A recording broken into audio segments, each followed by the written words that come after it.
Привет-привет, меня зовут Людмила, и с вами Таро в потоке. Наш сегодняшний разбор будет экстрасенсорно-потоковым. Он будет только на одну позицию, и название к нему звучит так: «Он о вас самому себе». Я очень прошу вас, внимательно слушайте сигнификацию, для того, чтобы услышать в ней вашу историю. Да? Я буду сигнифицировать ответ на вопрос, что между вами, вашу ситуацию. Если вы видите, что ситуация совпала, только в этом случае слушайте, пожалуйста, ответ нашего потока, наших карт, который будет идти для вас. Если ситуация в корне не совпадает, то лучше не слушать, да, потому что вы услышите не вашу информацию. Значит, сегодня не тот день, когда информация идет для вас. Итак, мы приступаем, и мы начинаем с вами. Что между вами? Время между вами, время.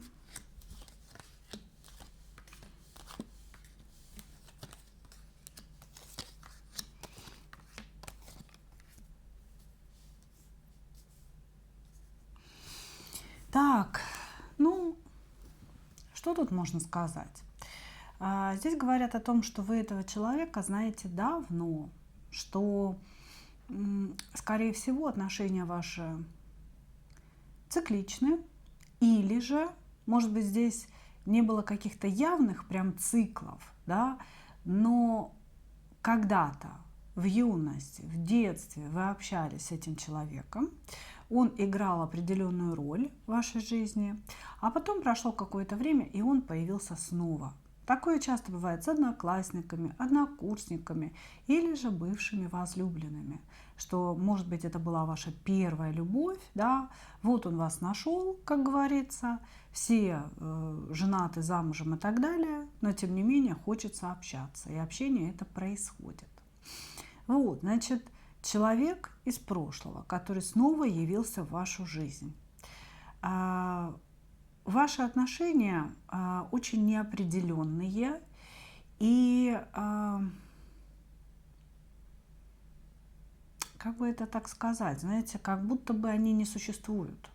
Как будто бы они не существуют. Скорее всего, общение ваше происходит по переписке. Может быть, вы и встречаетесь время от времени, но то, что не виделись уже очень давно, это однозначно. Значит, здесь, понимаете как? То вы общаетесь и испытываете подъем такой внутренний, да, как бы душевный, то общение становится очень неприятным, сухим, резким. И вы после этого общения сами становитесь озлобленной какой-то, то есть вот что-то такое, знаете, как будто бы вы не понимаете, откуда берется эта энергия, да, почему она к вам прицепилась, но она влияет на ваше настроение, на вашу жизнь и на ваше поведение. То есть очень, очень своеобразное общение. То прям кайф какой-то, я лечу, мне хочется радоваться, веселиться, то вы чувствуете, что вас откачали, что вы только злее стали после этого, да, и не получили никаких положительных эмоций. Вы все время задаете себе вопрос, оно вам надо или оно вам не надо? Вообще, стоит ли продолжать общаться с этим мужчиной? Вот вы конкретно.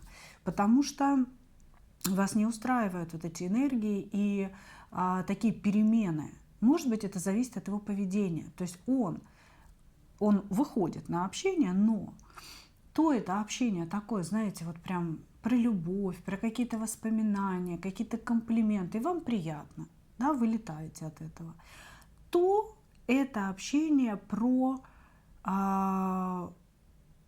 или какие-то его проблемы, которые у него постоянно происходят, то есть про него и про великого него все. Вот.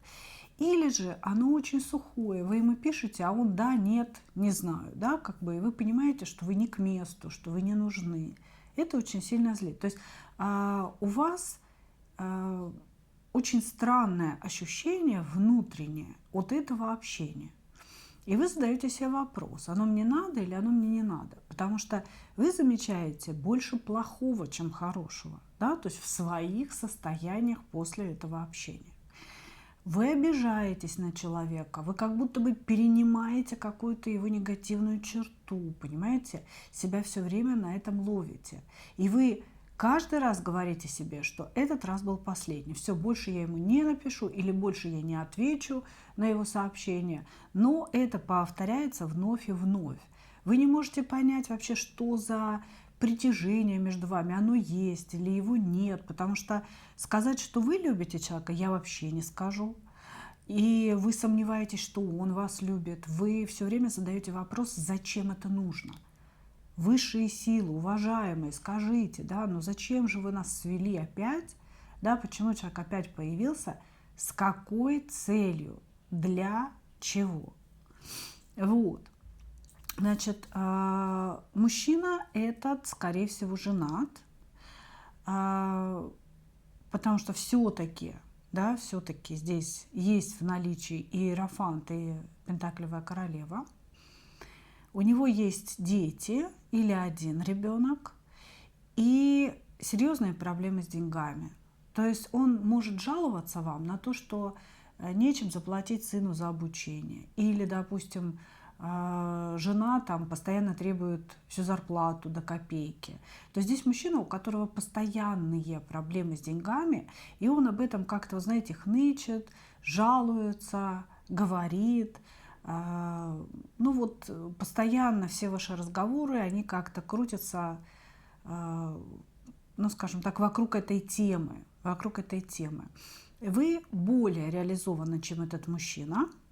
Вы находитесь в звезде, вы такая, знаете, достаточно жесткая, умная, способная резко реагировать на какие-то замечания.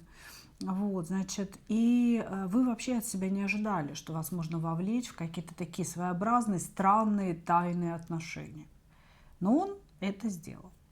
Он может строить из себя человека, который живет самодостаточно, назовем это так. Но постоянные разговоры о деньгах и о том, что их не хватает, и о том, что их постоянно нужно, да, у него нету, разрушают этот светлый образ. Понимаете, он с одной стороны говорит, да блин, у меня все круто, да я такой, да я сякой, да я там купил, да я там бизнес начал, ну, образно говоря, да. А потом начинается какое-то конючение про деньги. Не то, чтобы он их у вас просит, нет. А он все время ноет, что вот не хватает. Денег не хватает ни на то, ни на сё, ни на перекосё никакое. Вот. Еще здесь присутствуют зависимости. Или вы о них знаете, о том, что человек зависимый, выпивает, скорее всего. Или он скрывает, а вы замечаете. Да? То есть вы замечаете, что он в переписке то один, то другой, как будто какие-то разные люди с вами разговаривали. То есть постоянно какие-то такие траблы происходят. Да? Но у вас вот все на уровне интуиции, на уровне догадок, и вы все время сомневаетесь в себе. Да? Я это придумала или я это действительно знаю. Говорите себе вы. Хорошо. Хорошо, если вы узнали себя в этой ситуации, давайте слушать мужчину. Он о вас, самому себе. Что он говорит о вас? Я смотрю, чтобы все записывалось, чтобы звук был.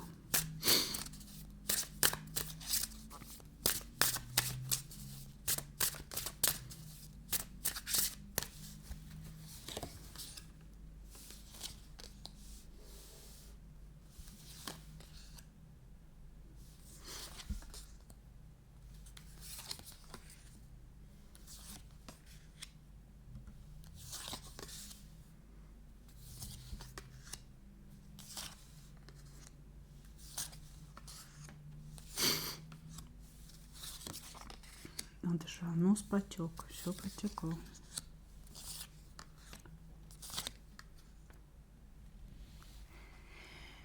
Буду говорить от его имени.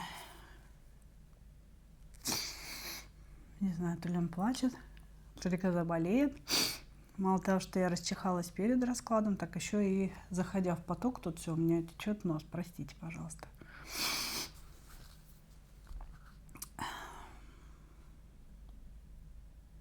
Я чувствую себя униженным. Я чувствую себя униженным и рядом с тобой, и вообще, в принципе, в своей жизни. Я чувствую, что я неудачник. Многое, что я хотел сделать, и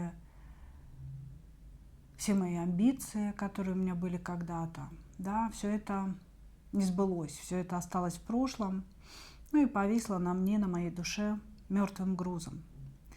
Я чувствую себя униженным каждый раз, когда вижу, что ты живешь хорошо, чего ты достигла, какой ты стала. Твои достижения для меня как нож по сердцу. Они меня не радуют. Они меня не радуют, потому что каждый раз я чувствую себя униженным, и это мое основное состояние. Я искал тебя, я возвращался к тебе, я стремился к тебе, потому что ты осталась для меня волшебным образом детства, волшебным образом юности, волшебным образом того времени, когда у меня все еще было впереди. И когда мое сердце верило во что-то такое невероятное, верила в то, что впереди целая прекрасная жизнь, и я обязательно буду счастлив. В эти моменты жизни ты дарила мне очень много эмоций, и, конечно же, когда я остался без тебя, и когда я пошел своим путем, своей дорогой, ты всегда маячила в моей жизни какой-то очень красивой бабочкой, волшебной бабочкой.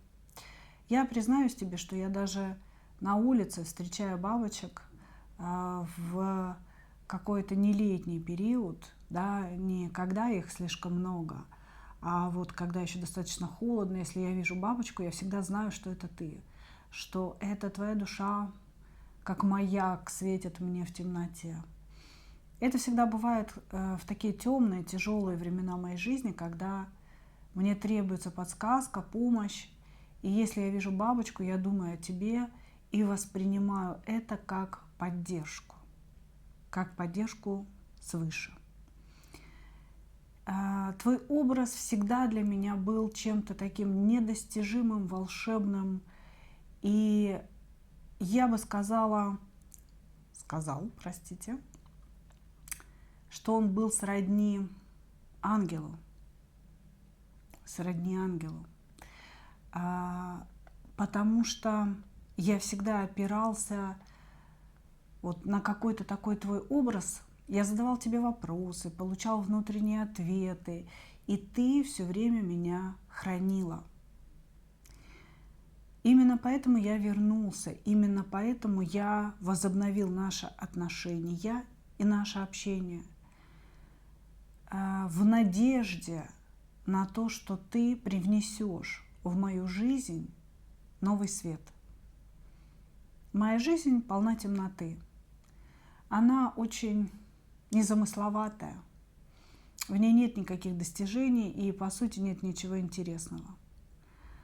Это такой бесконечный день сурка, от которого я устал и который меня очень сильно тяготит.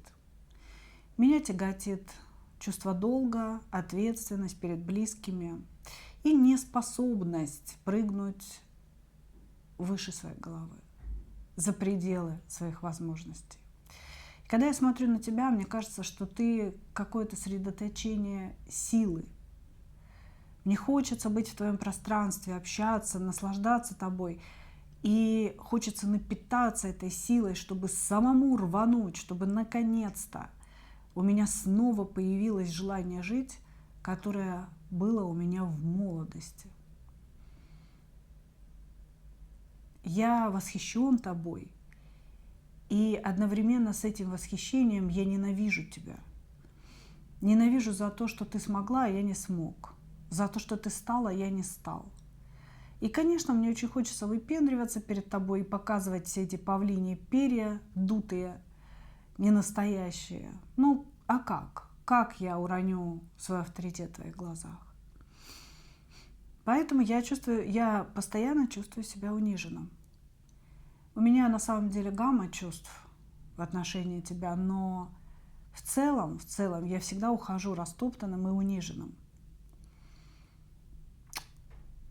Ты не принадлежишь мне.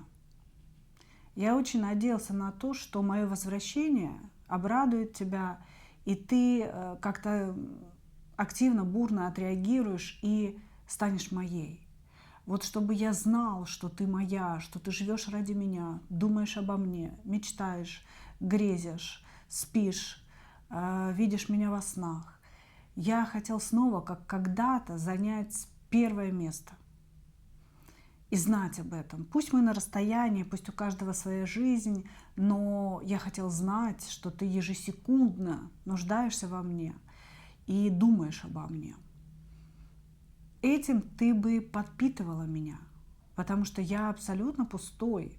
Я как пустой кубок или пустой сосуд, у которого вроде как выстроены какие-то стенки, вроде как пройден какой-то путь, но сам по себе сосуд абсолютно пустой, в нем гуляет ветер, и вообще, по сути, любой мусор, который заносит этот ветер, в нем остается.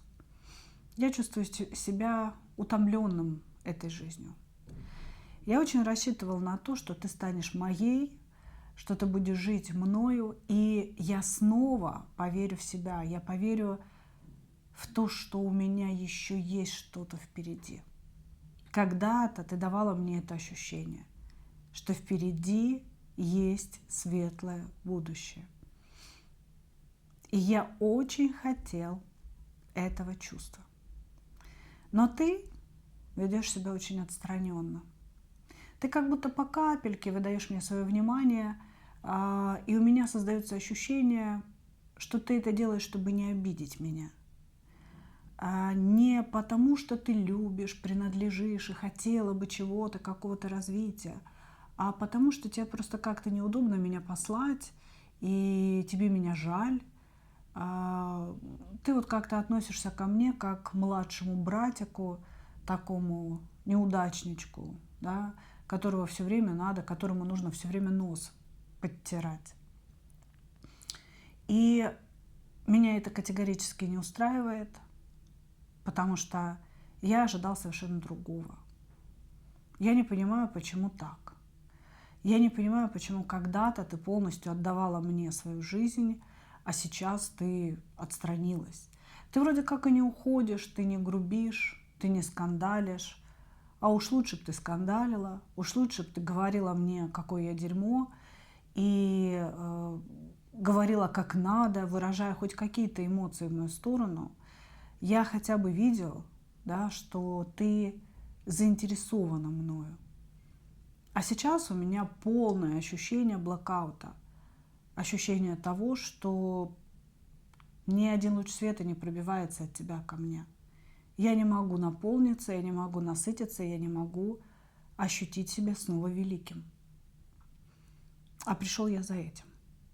Ты как будто бы покрыта невидимым покрывалом своей собственной жизни. И да, я ненавижу эту твою собственную жизнь. Я ненавижу тех людей, которые тебя окружают, те заботы, которыми ты занята больше, чем мною, твою работу, твои достижения, твою духовность. Все это я глубоко ненавижу по одной лишь причине. Ты не обращаешь на меня внимания. Я не центр твоего мира. А я рассчитывал на то, что я стану центром твоего мира. Понимаешь, я чувствую себя совершенно одиноким. Я совершенно один, как будто бы я иду по какой-то огромной пустой дороге. Вообще непонятно, куда я иду, зачем я иду. Я знаю только, что я иду абсолютно голый, никому нафиг не нужный. И мне очень нужен кто-то, кто будет рядом со мной, кто оденет, обогреет меня и примет меня вот таким, какой я есть. Я очень рассчитывал на тебя, но ты не даешь мне ответа. Ты не даешь мне той энергии, которую давала раньше. Я не могу питаться тобой. Что-то закрыто между нами. То ли ты это делаешь намеренно, то ли уже высшие силы намеренно, то ли уже высшие силы нас заблокировали. Но я никак не могу хапануть, я никак не могу взять от тебя то, что мне так необходимо. Я все время чувствую одиночество, я все время чувствую униженность. И единственное, что меня спасает, это мои фантазии, мои мечты, в которых я пребываю, можно сказать, постоянно.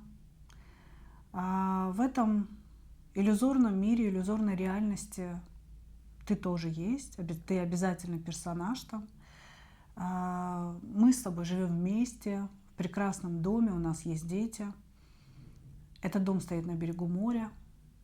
Там всегда приятная погода, не слишком жарко, не слишком холодно. Мы с тобой часто гуляем за руку, разговариваем, сидим, обнявшись. И в этом мире мы с тобой абсолютно счастливы. Я, можно сказать, постоянно пребываю там и лишь какими-то урывками выхожу из этого мира и делаю свои обычные дела, обыденные, здесь, в этой реальности. Я задумался о духовности. Я задумался о том, что же истинно, что истинно в человеке. Я говорю сейчас не о каких-то эзотерических учениях, а о том, что очень сильно болит внутри меня. Это боль от пустоты, это боль от ненаполненности. Как будто бы я есть какой-то глубокий колодец, пересохший, в котором уже давно-давно нет влаги. И я, если честно, абсолютно не знаю, откуда ее брать. Очень рассчитывал на тебя. Очень рассчитывал на то, что ты поможешь мне. Но этого не происходит. Поэтому я злюсь, конечно. Я злюсь, я веду себя, возможно, неадекватно, то слишком хорошо, то слишком холодно. Но я веду себя так только по одной причине. Ты не даешь мне своей энергии. Ты не открываешь для меня свое сердце, ты не принадлежишь мне, и у тебя есть своя жизнь, какие-то свои достижения и счастье, которое не включает меня.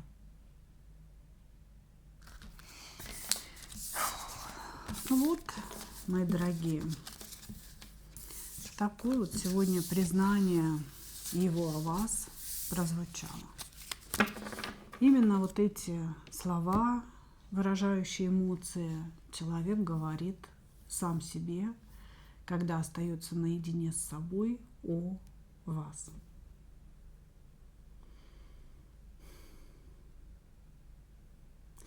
Хорошо, давайте мы возьмем буквально 3 карты на вопрос, что он намеревается делать. Да, потому что на сегодня, я так понимаю, общение ваше или нестабильно, или вообще прекращено. Намеревается ли он что-либо делать в вашу сторону? Ждать. Ждать, когда вы до чего-то дозреете, созреете, простите, скорее всего, он что-то вам такое наговорил нехорошее. Он ожидает вашего прощения и вашего появления. Самостоятельно он появляться пока не собирается, потому что он зациклен на своем эго, на пестовании себя, на жалении себя. Вот он полностью погружен в себя, и крутятся все его мысли, все его эмоции, по сути, крутятся не вокруг вас, а вокруг себя, вокруг бедненького, несчастненького мальчика внутри него, которого все обидели и отказываются помогать за просто так. Так, ждет. В ближайшее время он будет ждать, потому что он считает, что он в какой-то ситуации очень прав. И то, что мы сейчас услышали, да, вот какое-то такое глубинная песня его души, его сердца, здесь же еще присутствует все-таки и разум, и какие-то такие, знаете, проявления эго. Поэтому пока я не вижу, чтобы он действовал. Он ждет, что вы его простите, примете таким, какой он есть, осознаете, что он был в чем-то прав, и сами появитесь, проявитесь. И все начнется снова. Ну вот, собственно, вот такой ответ. Благодарю вас, мои дорогие, за ваше внимание. Хочу вам напомнить о том, что существует новый канал Людмила Шпакова в потоке.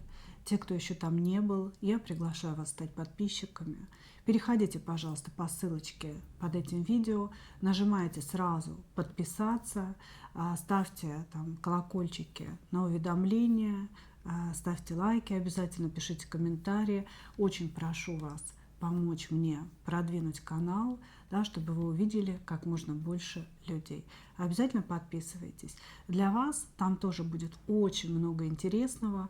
Для тех, кто привык видеть видео ежедневно, да, здесь выходит на этом канале в один день, на следующий день на новом, потом опять здесь, потом опять там. То есть вы видите видео ежедневно, и на том канале я буду делать уникальные видео, уникальные практики, да, которые должны сделать вашу жизнь еще более счастливой и наполненной. Благодарю вас, что выслушали.